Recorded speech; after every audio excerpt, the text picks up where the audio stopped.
Bien, Xavier Deutsch, bien le bonjour. Merci de nous accueillir chez vous en ce 25 mars 2016, quelques jours après des événements un peu tragiques sur la Belgique.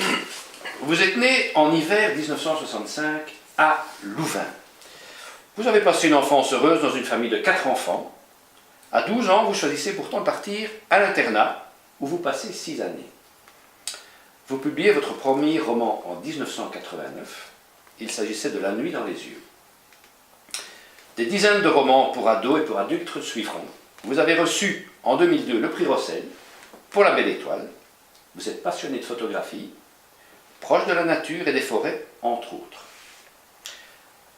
Lors d'interviews précédentes que nous avons déjà réalisées ensemble, vous m'aviez dit ne pas vouloir des questions trop banales, trop bateaux que vous entendiez tous les jours. Donc la première fois qu'on s'est vu, je vous ai simplement demandé, pour commencer l'interview, pourquoi ? Vous m'avez gentiment répondu, non, c'était comment. La première fois c'était comment. Vous m'aviez dit, en réfléchissant en 10 secondes, avec du papier. La deuxième fois qu'on s'est vu, je vous ai demandé pourquoi.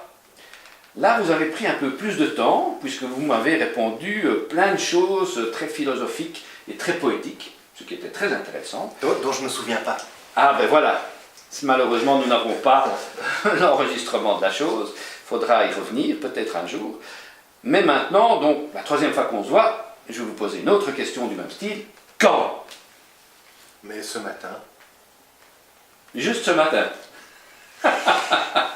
Je peux vous faire une réponse épanouie, mais ça rejoint le fait que je trouve important de vivre le moment, de ne pas s'apesantir dans le passé, même si le passé nous alimente et nous irrigue, ni de nous projeter dans un avenir qui est incertain, dont on ne sait pas grand-chose. Et je trouve important, oui, de vivre le moment.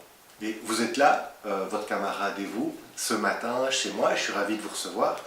Et j'ai envie de vivre ce moment, voilà, de le connaître, de l'accueillir. Et maintenant, ce matin. C'est très bien. Alors, comment vous avez passé votre enfance finalement ? Quelle était l'enfance de Xavier Deutsch ? Normal, normal, pour peu que j'extrapole un peu sur ce que peut être l'enfance de n'importe qui d'autre, mais moi j'ai grandi dans une famille sereine et harmonieuse, entouré de mes parents, de frères et de sœurs, et de livres. Mes parents nous racontaient des histoires avant que je sois capable de lire, et très vite, dès ma 6e primaire, dès que j'étais capable de lire, j'ai lu moi-même. Donc mon enfance a déjà été peuplée d'images, de sons, de récits, d'un tas de choses. Et particulièrement, je ne sais pas si vous vous souvenez de ça, mais il y avait une encyclopédie à l'époque qui s'appelait Tout l'univers. Oui, tout à fait. À laquelle mes parents nous avaient abonnés, donc tous les mois, tous les 2 mois, tous les 3 mois, nous recevions 2 volumes. Et Tout l'univers était vraiment une encyclopédie bien faite. Sur chaque page, il y avait un sujet différent qui vous parlait des dinosaures, ou de l'Odyssée d'Homère, ou de l'extraction du charbon, ou de l'Afrique, ou des Cheyennes, voilà. Et je me rappelle que j'avais une gourmandise par rapport à ça, qu'on tournait les pages pour aborder toute une série de sujets. Et je pense que tout l'univers a peuplé mon imaginaire durant mon enfance. Si vous me parlez de mon enfance, moi je vous réponds tout l'univers. Oui. Puis le reste, enfin les parties de foot dans le jardin, les louveteaux, l'école, mais... Une enfance normale finalement. Oui, et plutôt calme. Je me rappelle une enfance calme, tranquille, et j'ai le sentiment d'avoir été un petit garçon plutôt tourné vers l'intérieur et attentif à l'extérieur. Enfin, j'ai beaucoup de tendresse pour le petit garçon que j'étais. Oui. Et maintenant, vous êtes encore dans un monde intérieur ou vous avez changé ? J'ai pas énormément changé. Je crois que simplement, avec le temps, j'ai appris à cultiver et à diriger ma barque. Donc l'enfant, il est quand même relativement tributaire de ce qui l'entoure et du contexte. L'adulte, il décide et choisit. Et j'ai l'impression de ne pas avoir tellement varié de trajectoire depuis mon enfance. Finalement, non, c'est assez rectiligne, si ce n'est que maintenant, c'est moi qui pilote. Mais j'ai vraiment l'impression que l'adulte que je suis devenu est assez, je dirais pas conforme, mais en tout cas fidèle au petit garçon que j'ai été. Et que Je me reconnais en lui et je pense être la continuation de l'enfant que j'ai été. Bon, alors voilà, oui, mon métier implique une connexion à son imaginaire. L'imaginaire, il est intérieur. Mais ça ne m'empêche pas d'être extrêmement attentif au monde dans lequel je vis, d'être connecté à la réalité et d'être toujours dans cet équilibre, en fait, entre l'intérieur et l'extérieur, entre le masculin et le féminin, entre l'intime et l'extime, entre... Voilà, enfin, une espèce d'équilibre entre ce que le monde me propose d'être. C'est quoi, finalement, pour vous, l'imaginaire? C'est une sorte de stock, de réservoir, d'entrepôt à l'intérieur de soi qui comprend une immense quantité de sons, d'images, de bribes de scénarios, de visages, de frontières territoriales, enfin un truc énorme à l'intérieur de soi. Tout ce que j'ai pu recevoir depuis le jour de ma naissance, le sourire de la Joconde, l'aventure des dinosaures qui s'est tragiquement arrêtée un jour, 65 millions d'années avant Jésus-Christ, comme une finale de Coupe de Belgique, Bruges-Standard, comme les aventures de Gilles Jourdan que j'ai lues, les émissions de télé, la guerre des Gaules, les romans de Flaubert, tout ce que la vie m'adresse, je le reçois, puis c'est métabolisé, digéré, transformé, et ça finit par rejoindre mon imaginaire. Et lorsque j'écris un roman, le roman ne surgit pas dans la tête, le roman ne procède pas d'une idée, d'une intention, d'un projet de l'auteur. Un roman ne résulte pas d'un projet que l'auteur aurait formé. Le roman, il procède tout à coup d'une cristallisation inattendue qui se produit dans l'imaginaire. Et là, le roman, tout à coup, une espèce de collision de cellules, de comètes ou je ne sais pas quoi, au sein de l'imaginaire, qui se cristallise, commence à grandir, à se constituer. Et pour se constituer, le roman embryonnaire va trouver les aliments dont il aura besoin à l'intérieur de l'imaginaire. Il ira choper un dinosaure, une Joconde, un joueur de foot, il ira se servir de ce dont il aura besoin pour grandir. Et moi, je le mettrai au monde. Dans le fond, vous me demandez ce que c'est l'imaginaire. Moi, la manière la plus commune que j'ai d'en parler, c'est de le comparer à un utérus. C'est que dans un utérus, l'embryon, qui va se produire parfois de manière inattendue ou imprévisible, mais qui existe, pour grandir, il va se constituer au moyen de ce qu'il trouvera à sa disposition, qui seront tous les aliments dont la mère se sera nourrie, qui auront été métabolisés, transformés pour aboutir dans le placenta, et dont l'enfant, en construction, va s'alimenter. Voilà, grosso modo, c'est un peu de la même chose qu'il s'agit, mais ce qui est important pour moi de dire, c'est que ce qui se passe à l'intérieur de l'imaginaire est distinct de moi, comme ce qui se passe à l'intérieur d'un utérus est distinct de la femme qui le comporte. Voilà, donc pour moi, l'imaginaire, c'est une poche à l'intérieur de moi, alimentée par des dizaines, des centaines de milliers de nutriments qui sont venus s'agglutiner depuis le jour de ma naissance, et dans lequel se forment mes romans.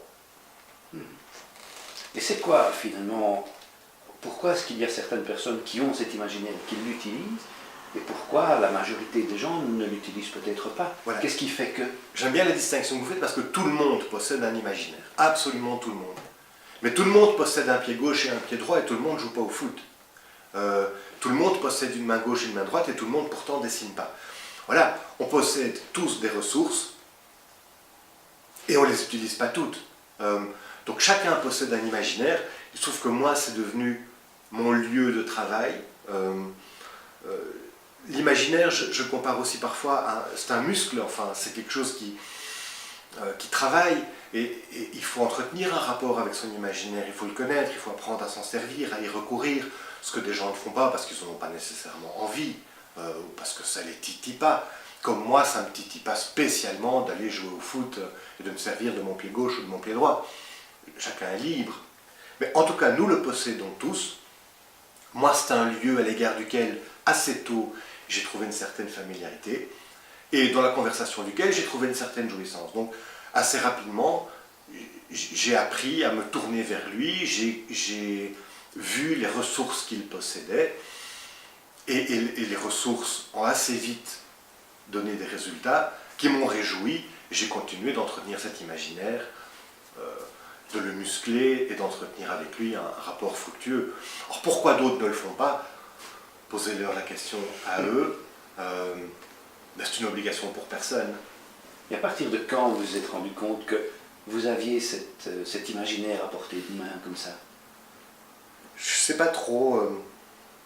Comment vous en êtes aperçu? L'archéologie familiale permettrait peut-être de retrouver des textes que j'écrivais à 8-9 ans, des trucs machins, des petits machins. Peut-être, je crois. J'en ai pas le souvenir. Je crois quand même que c'est vers 15-16 ans que j'ai commencé à me dire, tiens, quand j'étais en 5e rénové, j'ai pris part à un concours de poésie qui était organisé dans mon école. Donc c'était quand même le signe que ça me titillait. Mais il y avait un inconvénient, c'est qu'en classe de français, à l'école, on nous faisait lire Flaubert, Balzac, Zola, Maupassant, Victor Hugo, qui sont des monuments. Énormes, quoi, des trucs énormes. Des statues. Et donc, pour un adolescent qui aurait eu la tentative ou le désir d'aller vers l'écriture, ces modèles sont beaucoup trop intimidants. Donc, aller vers l'écriture, c'était un peu faire preuve de prétention, en disant, moi je vais faire la même chose que Zola, que Flaubert. Non. Donc il a fallu franchir cette espèce de timidité, pour qu'un jour je me décide, eh ben oui, après tout, pourquoi pas. Il a fallu que j'en passe par quelques auteurs qui étaient un peu plus faciles d'accès, des Boris Vian à l'époque, à la lecture desquels je me disais, oh, après tout, Vian c'est moins impressionnant que Flaubert, tiens, on peut écrire comme ça, et ça m'a aidé à franchir le pas. Mais je pense quand même qu'il y avait des velléités qui étaient un peu sourdes, qui étaient enfouies, qui n'osaient pas trop sortir vers 15, 16, 17 ans. Et finalement, j'ai franchi le pas, j'ai écrit mon premier roman, j'avais 19 ans. Et quel est le premier roman ou le premier auteur dont vous vous souvenez vraiment? Celui qui vous a marqué en premier? Enid Blyton. Il écrivait Oui, oui, je crois. Oui, c'est ça. C'est ça. Pour vous répondre sincèrement, mon enfance a été peuplée par Oui, oui, le Club des 5, le Clan des 7, les aventures de Bennett et Mortimer. Donc c'était la Bibliothèque Rose, la Bibliothèque Verte. Et alors, les éditions des Deux Coqs d'Or, qui produisaient des anthologies sur les légendes grecques, les légendes de la mythologie germanique. J'ai beaucoup été nourri de ça. Maintenant, si vous voulez parler de grands auteurs, qui m'est marqué, j'ai dû me taper Madame Bovary en 5e, enfin je veux dire la lecture de Madame Bovary en 5e réunion. Et c'était extrêmement dur. Enfin, j'ai pas aimé. J'ai relu Madame Bovary à 30 ans, et là, oui, c'est devenu un délice. À 16 ans, non. Alors, quel est le premier auteur qui m'est vraiment ébloui? C'était des auteurs plus abordables, plus... Je sais pas, je me rappelle que je retentissais un petit peu en lisant Saint-Exupéry, des choses pareilles. Pas Le Petit Prince, hein, mais Vol de nuit. J'aimais bien cette histoire d'avion à travers l'Argentine et les orages. Voilà, des choses comme ça. Et vous vivez maintenant de votre plume. Depuis quand et comment vous avez décidé d'arrêter peut-être de travailler pour vraiment vous consacrer uniquement à l'écriture? On est le 25 mars. Donc dans 6 jours, ça va faire 20 ans. Donc je me suis inscrit comme indépendant le 1er avril 96. Et il a vraiment fallu faire le plongeon. Enfin, c'était un geste audacieux. Je ne sais pas si je reste audace aujourd'hui, vivre de son écriture, mais je ne le regrette pas un seul instant. Ça fait 20 ans que oui, que l'écriture est devenue mon métier. Et chaque jour, je m'en réjouis, même si depuis 20 ans, c'est dur et difficile et pas très rémunérateur. Mais je suis amoureux de mon métier, je ne le regrette pas. Alors, comment est-ce que j'en suis venu à franchir le pas? Je crois que c'est simplement, et je ne parle que pour moi, hein, les autres font ce qu'ils veulent, mais une manière que j'ai eue de prendre la littérature au sérieux. Je trouve qu'à partir du moment où on considère que la littérature a de l'importance, que la littérature n'est pas un gadget à la surface de notre civilisation. La littérature n'est pas juste un petit principe ornemental qu'on met quelque part. La littérature, c'est important. Et si c'est important, elle mérite d'être mise au milieu de ma vie et pas dans les périphéries. Et elle mérite que je m'y consacre de manière professionnelle, c'est-à-dire à plein temps, et pas juste pendant les congés scolaires.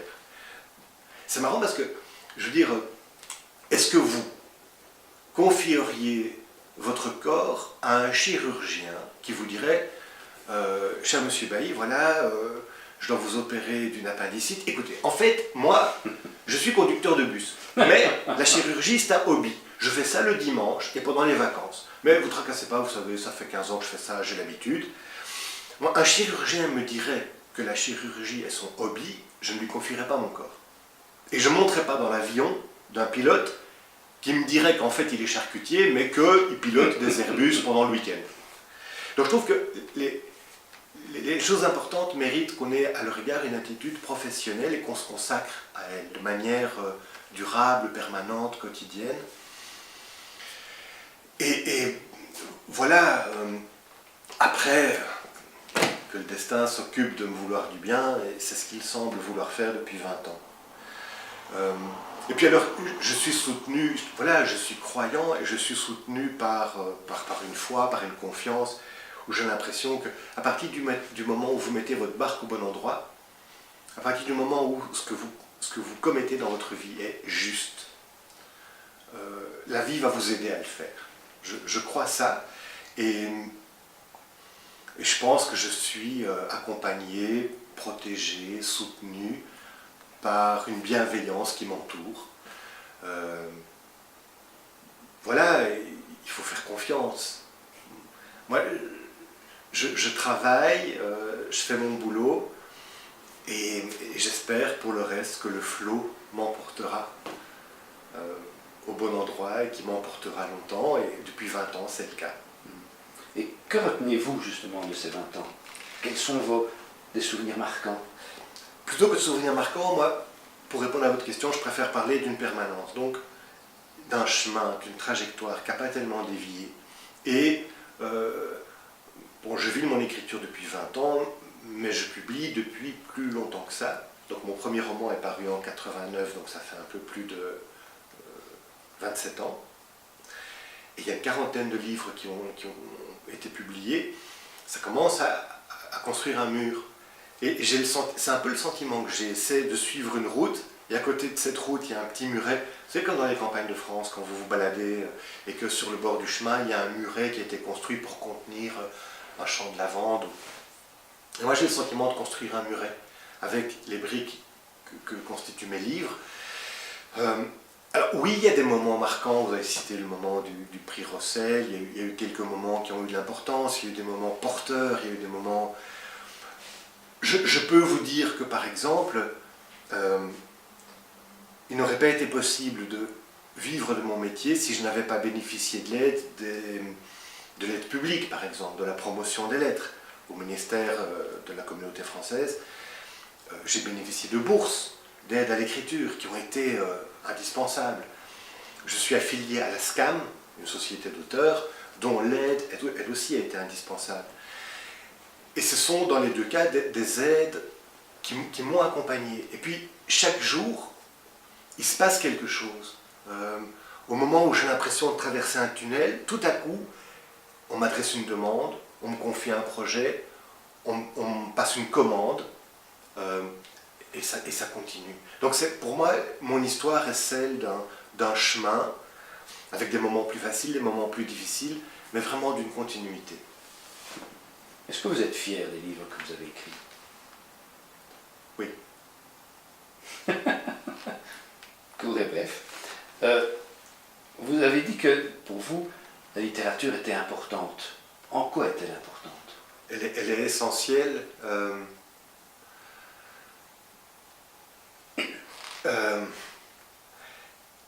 Elle fait partie... Enfin, donc, moi, j'inscris la littérature au sein de ce qu'on appelle pompeusement l'art. L'art, je pense que l'expérience artistique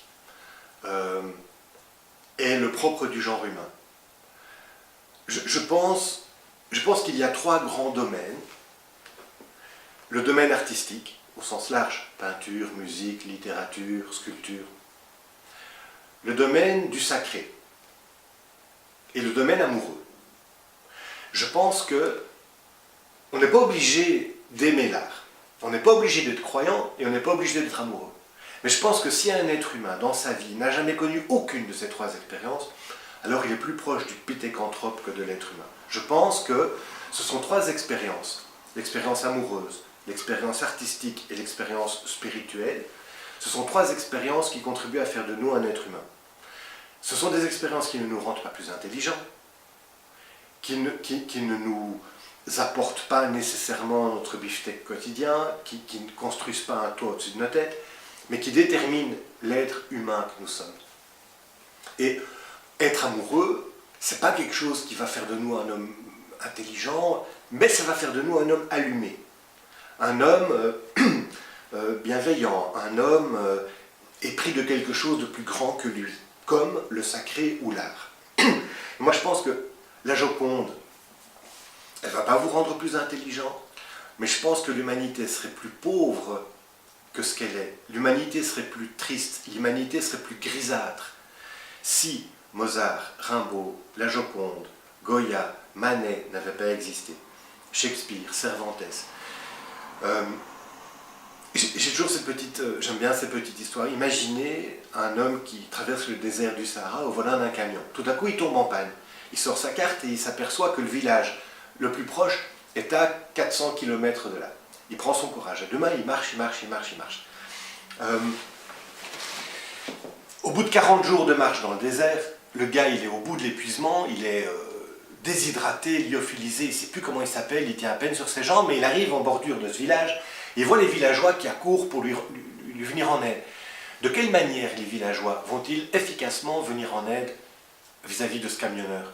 Est-ce que c'est en lui procurant un message, en lui disant « Cher monsieur, il serait utile que vous compreniez que, vu l'état de déshydratation dans lequel vous vous trouvez, il serait utile que vous absorbiez de l'eau, parce que l'eau est un principe réhydratant qui va régénérer les cellules de votre organisme et vous faire le plus grand bien. Donc est-ce que vous lui faites du bien en lui adressant un message qui s'adresse à son intelligence, ou bien est-ce que vous lui faites du bien en lui donnant une bouteille d'eau? Eh bien pour moi, la littérature c'est la bouteille d'eau, avec un petit bout de soleil tombé dedans. La littérature, ou la Joconde, ou Mozart, c'est une bouteille d'eau bleue avec un bout de soleil tombé dedans, vous l'absorbez, ça vous hydrate, ça vous allume, ça fait de vous un être humain. Voilà. C'est pas ça qui fait rouler les métros, c'est pas ça qui répare nos routes, mais ça nous fait accéder à quelque chose en nous qui fait de nous quelqu'un d'un peu plus grand que ce que nous sommes. Voilà. Et ça me paraît crucial, c'est ce qui nous distingue des girafes, des sangliers, des cormorans et des autres animaux du règne animal. Pour le dire en 2 mots. Et finalement, imaginons dans un monde parfait, ce serait quoi être un écrivain? Mais ce monde est parfait. Ce matin, ce monde est parfait. Un monde parfait, ça ne m'intéresse pas. Alors, dans un monde parfait, qu'est-ce que ce serait Écoutez, moi honnêtement, un monde parfait, ça ne m'intéresse pas. J'aime la vie qui est la mienne, en dépit de ses difficultés, du stress que ça comporte, de la précarité. En même temps, ça fait partie de la vie. Enfin, je ne sais pas très bien quoi vous répondre. Moi, je suis heureux de la vie que je mène, je ne voudrais l'échanger pour aucune autre. J'ai une compagne qui est quelqu'un d'extraordinaire, j'ai un métier que j'aime, j'habite une maison, je ne suis pas riche mais je n'ai pas besoin de l'être, je suis libre. Que voudriez-vous que je demande de plus? Je suis très très heureux de la vie qui est la mienne. Il m'arrive parfois, pour rire, de jouer au Win for Life, et je me rends compte que je serais assez embarrassé de gagner parce que je ne saurais pas quoi faire de ce pognon. Je n'achèterai pas une plus grosse voiture, je n'achèterai pas une plus grosse maison, et j'irai certainement pas passer des vacances de l'autre côté de la Terre parce que ça ne m'intéresse pas. Que voudriez-vous que je fasse tout à coup de gagner au loto? Alors voilà, j'ai juste besoin de savoir que jour après jour, ça puisse continuer. Voilà, ça fait 20 ans que ça dure. Tout ce que je peux espérer, c'est que ça puisse encore durer 20 ans. Après, ne seriez pas plus heureux d'avoir les tirages de Guillaume Musso, par exemple? Non. Non. Je crois que ça m'embarrasserait. Je ne sais pas très bien ce que j'en ferais. Je crois que c'est Camus qui disait que au-delà de 30 000 exemplaires, la littérature devient un malentendu. Bon, ceci dit, j'ai pas des tirages ridicules, mais non, ils atteignent évidemment pas ceux de Amélie Nothomb ou de Guillaume Musso. C'est pas un but en soi. Enfin, j'ai pas besoin de ça pour me sentir heureux ni épanoui. Alors, pour revenir à une question précédente que vous m'aviez posée, oui, je suis fier de mes romans. Mais qu'est-ce que ça change fondamentalement que mes romans soient lus par 5000 personnes ou par 500 000 personnes? Ce que je souhaite, c'est qu'ils soient lus, et qu'ils soient bien lus, et que mes romans rencontrent leurs lecteurs, mais le nombre de mes lecteurs n'est pas en soi un critère qui va me faire considérer mes romans autrement. Et vous parliez de l'enfance tout à l'heure. Si, imaginons que vous puissiez vous rencontrer étant beaucoup plus jeune, qu'est-ce que vous vous diriez À au l'enfant, petit Xavier Deutsch? je lui dirais que je l'aime beaucoup. Je crois que je n'aurais pas grand-chose d'autre à lui dire. Et que je suis fier de lui. Après, je vais jouer, je ne vais pas lui dire « tu verras, non. D'abord, je vais le laisser être l'enfant qu'il était, sans commencer à l'alourdir avec 36 000 trucs qui risquent de lui arriver plus tard. Et je lui dirai que je l'aime beaucoup, que je suis fier de lui.